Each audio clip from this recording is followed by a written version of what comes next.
Hello friends, welcome back to app Gurukul for stock market technical analysis and psychology.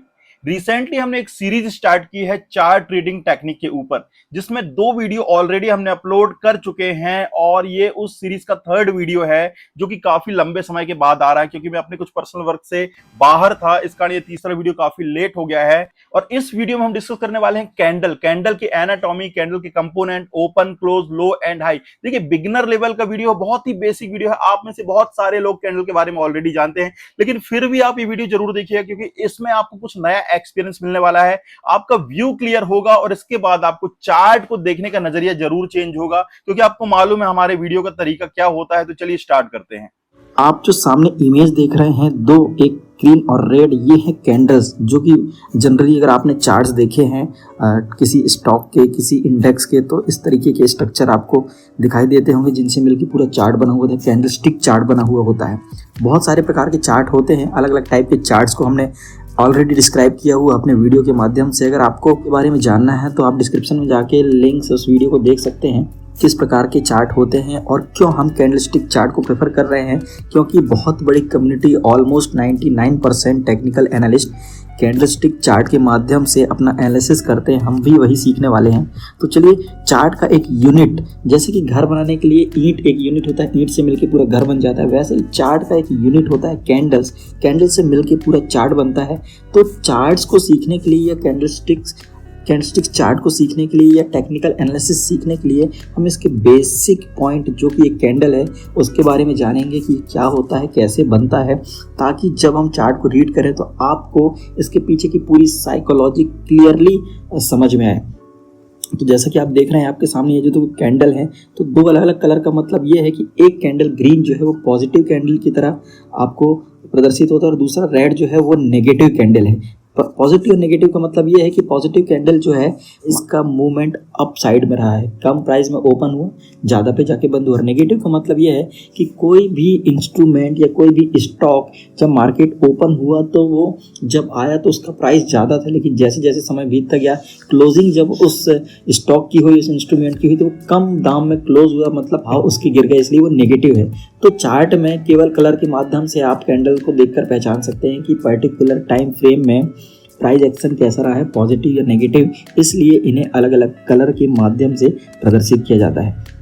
अब यहाँ पे आप देख रहे होंगे कि चार्ट में 4 अलग अलग आपको कंपोनेंट दिखाई दे रहे होंगे, एक ओपन, क्लोज, हाई और लो। ये आपको दोनों ही चार्ट में दिखाई देंगे, लेकिन एक बड़ा अंतर है यहाँ पे। अगर आप देख पा रहे होंगे कि ग्रीन कैंडल जो है वहाँ पे ओपन नीचे है तो क्लोज ऊपर है, मतलब प्राइस नीचे से ऊपर की ओर गया है।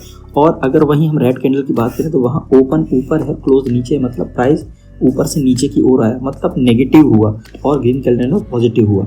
तो इसे हम बहुत डिटेल में समझेंगे। अगर आप पहले से इन सारी चीज़ों को जानते हैं तो भी आप देख सकते हैं, स्किप कर सकते हैं, लेकिन वीडियोस हम उस स्टैंडर्ड से बना रहे हैं कि जो बिल्कुल शून्य से स्टार्ट कर रहा है, जो कुछ भी नहीं जानता है स्टॉक मार्केट के बारे में, चार्ट्स के बारे में, कैंडल्स के बारे में, तो उसे बिल्कुल बारीकी के साथ समझ में आ जाए। इसलिए तो चलिए समझते हैं कि कैंडल कैसे बनता है।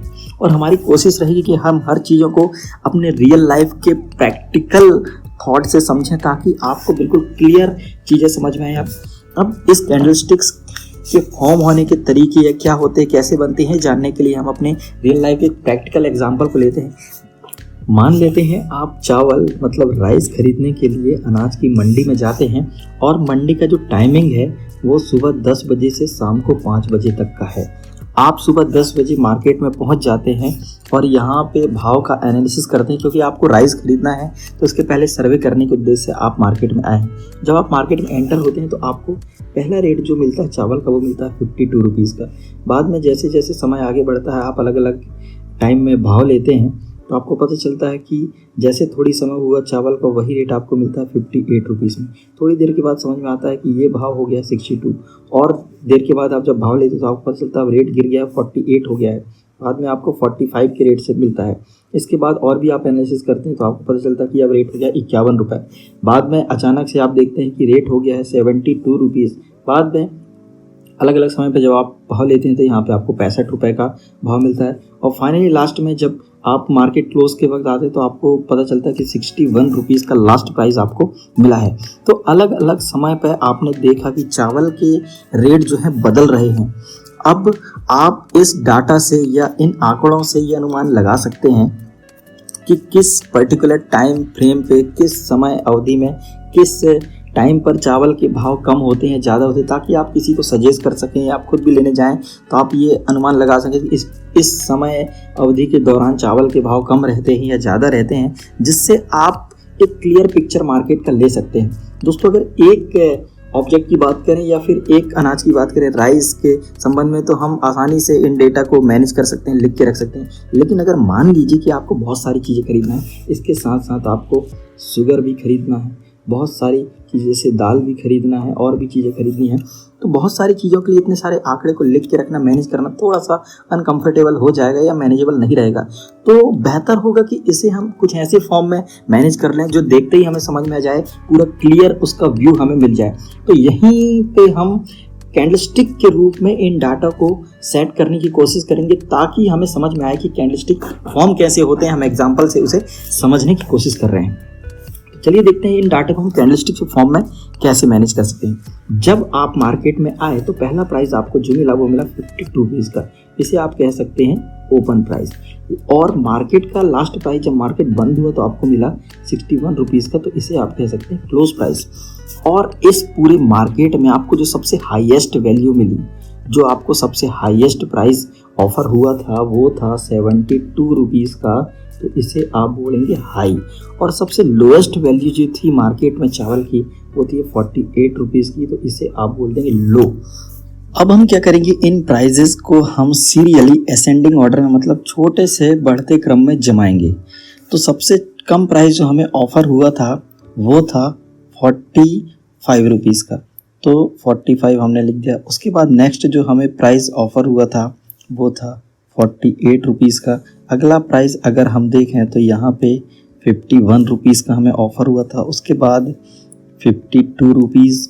उसके बाद अगर कोई प्राइस है तो वो है 58 रुपीज़। अगला प्राइस अगर हम बात करें तो 61, नेक्स्ट है 62, इसके बाद 65 और लास्ट में 72 रुपीज़। इस प्रकार से ये प्राइस को हमने एक ऑर्डर में अरेंज कर लिया। अब इसे कैंडल के रूप में कैसे फॉर्म करेंगे, ये कैसे कैंडल बनता है, ये जानने के लिए सिंपली हमें ये करना है कि हमारा ओपन प्राइस क्या था। ओपन प्राइस था हमारा 52 रुपीज़ और हमारा क्लोजिंग प्राइस क्या था। क्लोजिंग प्राइस था हमारा 61 रुपीज़ का। तो ये ओपन और क्लोज के बीच में हमने बाउंड्रीज लगा दी और इसे एक बॉक्स के रूप में हमने ये पैक कर दिया। तो यहाँ पर देखने वाली बात यह है जो आप गौर कर सकते हैं कि प्राइस ओपन हुआ था 52 में और क्लोज हुआ 61 में। मतलब मार्केट क्लोजिंग के बाद प्राइस जहाँ से ओपन हुआ था वहाँ से पॉजिटिवली ऊपर की तरफ बंद हुआ है, बढ़त में बंद हुआ है। मतलब मार्केट पॉजिटिव था, कम दाम में खुला और ज़्यादा दाम में बंद हुआ। तो इसे हम एक ग्रीन कैंडल या फिर एक पॉजिटिव कैंडल की तरह पे मान सकते हैं, क्योंकि कम दाम में प्राइस ओपन हुआ और ऊपर के दाम में बंद हुआ। तो एक बॉडी बन गई ये कैंडल की, जैसा कि इसके पहले वाले पिक्चर में यहाँ पे आपने देखा था कि कैंडल की इस प्रकार की एक बॉडी होती है। वैसे यहाँ पे एक बॉडी बन गई है कैंडल की, जो कि ओपन और क्लोज के बीच में होती है। अब यहाँ पे पूरे पिक्चर में हम देखें कि लोएस्ट प्राइस क्या था, वो था ये 41 रुपीज़ का। यहाँ पर एक ऐसी एक लाइन डाल देंगे। और सबसे हाईएस्ट प्राइस क्या था, ये 72 का था। यहाँ तक भी एक लाइन ले जाएंगे। अब अगर बीच के ये येलो कलर्स के फिगर को आप भूल जाएं और यहाँ पे केवल इस फिगर को देखें जहाँ पे बीच में ये बॉडी बना हुआ है और ऊपर से नीचे की ओर ये जो लाइंस हैं जो विक्स कहलाती हैं, शैडो कहलाती हैं, तो यहाँ पे आपको एक स्ट्रक्चर मिलता है जो कि कुछ इस प्रकार से बन गया है, जहाँ पे यहाँ पे 52 रुपीज़ का ओपन और 61 रुपीज़ का आपको क्लोज प्राइस मिला है। और यहाँ पूरे स्ट्रक्चर में जो हाई आपका था वो 72 और लो 45, 72 और लो 45। तो ये आपको एक ऐसी इमेज दे रहा है कि मार्केट जब ओपन हुआ तो 52 रुपीज़ में ओपन हुआ और जब मार्केट क्लोज हुआ तो 61 रुपीज़ में क्लोज हुआ। तो मार्केट पॉजिटिव रहा है और पूरे टाइम के दौरान मार्केट ने हाई लगाया 72 और लो लगाया 45 रुपीज़ का। और इस पूरे समय के दौरान प्राइस इस पूरे स्ट्रक्चर के बीच में मूव होते रहा है। अब यहाँ पर ये जानने की ज़रूरत नहीं है कि किस टाइम पॉइंट पर प्राइस कहाँ था, बस इतना ये इमेज हमें बता रहा है कि मार्केट के इस पर्टिकुलर डे में प्राइस का मूवमेंट पॉजिटिव था, मार्केट कम दाम में खुला और बीच में और आगे ऊपर नीचे होते हुए 61 रुपीज़ मतलब बढ़त के साथ ये मार्केट बंद हुआ है। और पूरे दिन के दौरान 72 रुपीज़ का हाई लगा है, 45 रुपीज़ का लो लगा है, मतलब इतना लोएस्ट तक भी प्राइस पहुंच सकता है और इतना हाई तक भी प्राइस पहुंच सकता है। और मार्केट की जो टेंडेंसी जो ट्रेंड है वो है पॉजिटिव। तो इस प्रकार से ये इमेज हमें बताता है कि ग्रीन कैंडल या पॉजिटिव कैंडल कैसे फॉर्म होती है। अब वहीं पे अगर हम बात करें रेड कैंडल की, हम बात करें नेगेटिव कैंडल की, तो इसी सिनेरियो को अब हम देखेंगे। तो यहाँ पर हम एज्यूम करेंगे कि जब आप मार्केट ओपन हुआ, वही 10 से 5 की टाइमिंग की बात करें, उसी शुगर के लिए आप मार्केट में गए और वहाँ हम बात करें कि जब मार्केट में आप आए तो आपको पहला प्राइस मिला 51 रुपीज़ का, अगला प्राइस आपको मिला 62 रुपीज़ का, अगला प्राइस आपको मिला 49 रुपीज़ का, फिर आपको जो अगला प्राइस मिलता है वो 70 रुपीज़ का मिलता है। इसके बाद 43 रुपीज़ का प्राइस मिलता है, फिर से प्राइस 55 पहुंच जाता है, फिर प्राइस 53 रुपीज़ पहुंचता है और लास्ट में 47 रुपीज़ का प्राइस आपको मिलता है और 47 के साथ ये मार्केट क्लोज हो जाता है। तो इसे अब हम कैंडल के रूप में फॉर्म करने की कोशिश करेंगे। तो यहाँ पे तो देखने में ही समझ में आ रहा है कि जो प्राइस ओपनिंग थी वो थी 51 रुपीज़ की और जो प्राइस क्लोज हुआ है वो है 47 रुपीज़ की। मतलब जब मार्केट ओपन हुआ तो 51 रुपीज़ के साथ और क्लोज हुआ तो 47 रुपीज़ के साथ, मतलब डाउन की तरफ गया है। इसे भी हम कुछ नहीं वैसे ही अरेंज करेंगे, एक सीरियल में अरेंज कर लेंगे इन नंबर्स को। अब इसे कैंडल के रूप में फॉर्म करेंगे। चूंकि ये नेगेटिव कैंडल बनेगा, हमें मालूम है प्राइस कम से जाए, तो हमारा ओपनिंग प्राइस क्या था? ओपनिंग प्राइस था हमारा ये 51 रुपीज़ का और क्लोज कहाँ पे हुआ? ये 47 रुपीज़ के रेट पर क्लोज हो गया। इसे एक बॉडी के रूप में हम ऐसा बना देते हैं और इसे फिल कर देते हैं, क्योंकि बॉडी ऐसी तरीके से आपको फिल देखेगी जब आप किसी कैंडल को देखेंगे। और लोएस्ट इसका क्या था? ये 43 था और इसका हाई क्या था? ये 70 रुपीज़ का था। तो इस प्रकार से हमें एक कैंडल मिल जाती है और इसे हम एक शुद्ध कैंडल के रूप में देखें तो कुछ इस प्रकार से बनेगा, जहाँ पे बीच में बॉडी है, यहाँ 43 का लो है, 70 रुपीज़ का हाई है और ओपन यहाँ पे आपको मिल रहा है 51 रुपीज़ का और क्लोज मिल रहा है 47 रुपीज़ का। तो ये देखने में कुछ इस प्रकार के कैंडल से मैच होता हुआ रेड कैंडल मिलेगा, जहाँ पे ओपन प्राइस ऊपर है और क्लोज प्राइस नीचे है। तो ये केवल एक छोटी सी कोशिश थी जिससे हम कैंडल की एनाटॉमी आपको बता सके कि ये कैसे फॉर्म होता है और रेड कैंडल और ग्रीन कैंडल में क्या अंतर होता है, क्यों ये अलग अलग कलर से डिनोट किए जाते हैं, इनमें क्या बेसिक डिफरेंस होता है कि ओपन प्राइस और क्लोज प्राइस के शिफ्ट का ही अंतर होता है। बाकी हाई लो तो सेम ही होता है, हाई तो हाई की जगह पर ही रहेगा, लो तो लो की जगह पर रहेगा, लेकिन इसे रेड और ग्रीन बनाने का जो मेन फैक्टर है ओपन और क्लोज। अगर नीचे के प्राइस से ओपन होकर ऊपर के प्राइस में क्लोज होता है मतलब पॉजिटिव मूवमेंट ग्रीन कैंडल, ऊपर के प्राइस में ओपन होकर नीचे की प्राइस में क्लोज होता है मतलब नेगेटिव मूवमेंट रेड कैंडल।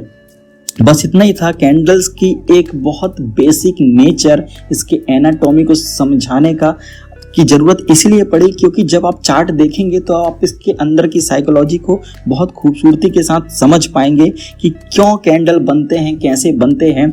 और जब आप चार्ट देखेंगे तो चार्ट को देखना नहीं है, उसके अंदर ट्रेडर्स क्या कर रहे हैं, उनका अगला मूव पॉसिबल क्या हो सकता है, ये भी आप प्रिडिक्ट कर पाएंगे अगर आप इस पूरी सीरीज़ को फुली ज्वाइन करते हैं, लगन के साथ प्रैक्टिस करते हैं। क्योंकि इसी प्रकार के एग्जाम्पल और फुल डिटेल के साथ हम हर एक पॉइंट को डिस्कस करेंगे। ये तो केवल वीडियो में आपको कैंडल स्टिक्स के बारे में बताने का था। आगे अब हम आपको दिखाने वाले हैं टाइप्स ऑफ कैंडल्स, कितने प्रकार के कैंडल होते हैं, जो मुख्य कैंडल होते हैं जिनका चार्ट पे बहुत विशेष महत्व होगा, जो प्राइस के लिए टर्निंग पॉइंट का काम करेंगे।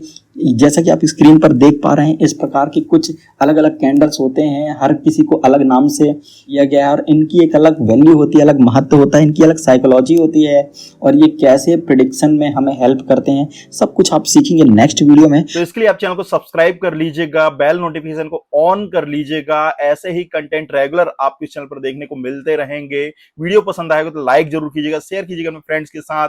मिलेंगे एक और नए वीडियो में नए कंटेंट के साथ, तब तक के लिए थैंक यू, बाय बाय।